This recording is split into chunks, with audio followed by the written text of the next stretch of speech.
அனைவருக்கும் வணக்கம். இன்னைக்கு அமெரிக்க முன்னாள் அதிபர் தியோடர் ரூஸ்வெல்ட் பிறந்த தினம் என்று. அமெரிக்க அதிபராக மிக இளம் வயதில் பொறுப்பேற்றவரும் சிறந்த எழுத்தாளருமான தியோடர் ரூஸ்வெல்ட் பிறந்த தினம் என்று.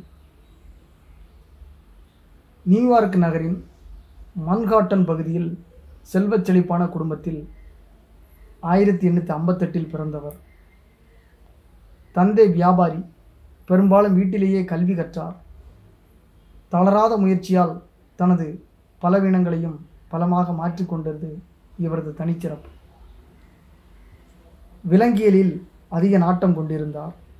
இறந்த உயிரினங்களை சேகரித்து வீட்டிலேயே பதப்படுத்தி வைத்தார். அதற்கு Roosevelt museum of natural history என்று பெயரிட்டார். அது பற்றி ஆராய்ச்சி செய்து 9 வயதில் the natural history of insects, பூச்சிகள் என்ற கட்டுரை எழுதினார். குத்துச்சண்டையிலும் ஈடுபாடு உண்டு. தந்தை தந்த உற்சாகத்தால் பல நாடுகளுக்கு சென்று போட்டிகளில் கலந்து கொண்டு விருதுகளை பெற்றார். கொலம்பியா சட்டக்கல்லூரியில் சேர்ந்தவர். பாதியிலேயே வெளியேறி குடியரசுக் கட்சியில் இணைந்தார்.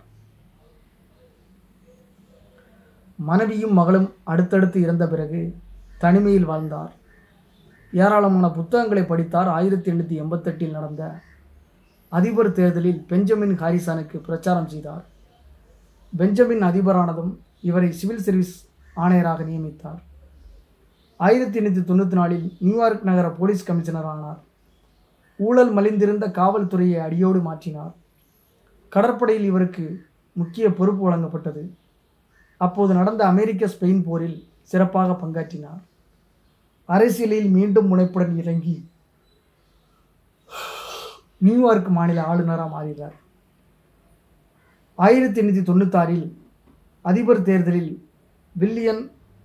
வில்லியம் மெக்கின்லேவுக்கு பிரச்சாரம் செய்தார்.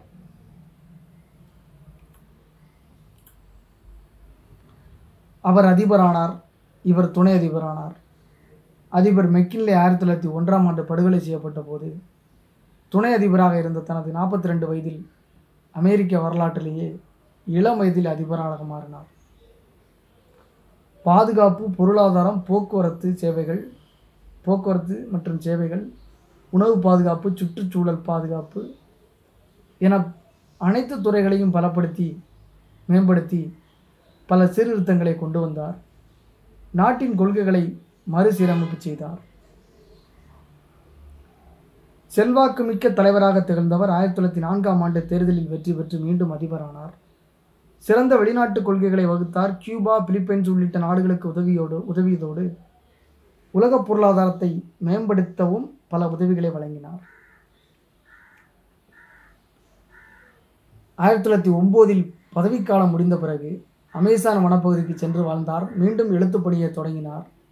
தி நேவல் வார் ஆஃப் 1812 மற்றும் தி வின்னிங் ஆஃப் தி வெஸ்ட் மற்றும் அமெரிக்கன் கேம்ப் ட்ரையல்ஸ் ஆகிய 3 நூல்கள் மிகவும் பிரசித்தி பெற்றது இவருடையது.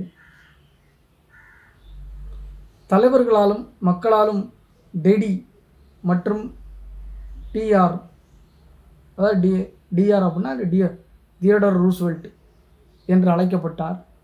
1906 அமெரிக்கான நோபல் பரிசை பெற்றார்.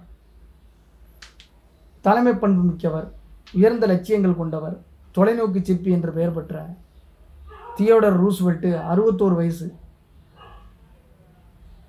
1919 ரவுலட் சட்டம், ஜாலியன் வாலாபாக் படுகொலை நடந்த வருஷத்தில் இறந்து போகிறார்.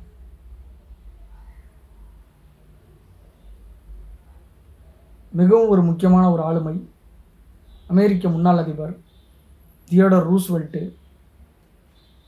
இன்னைக்கு அக்டோபர் 27 திங்கட்கிழமை.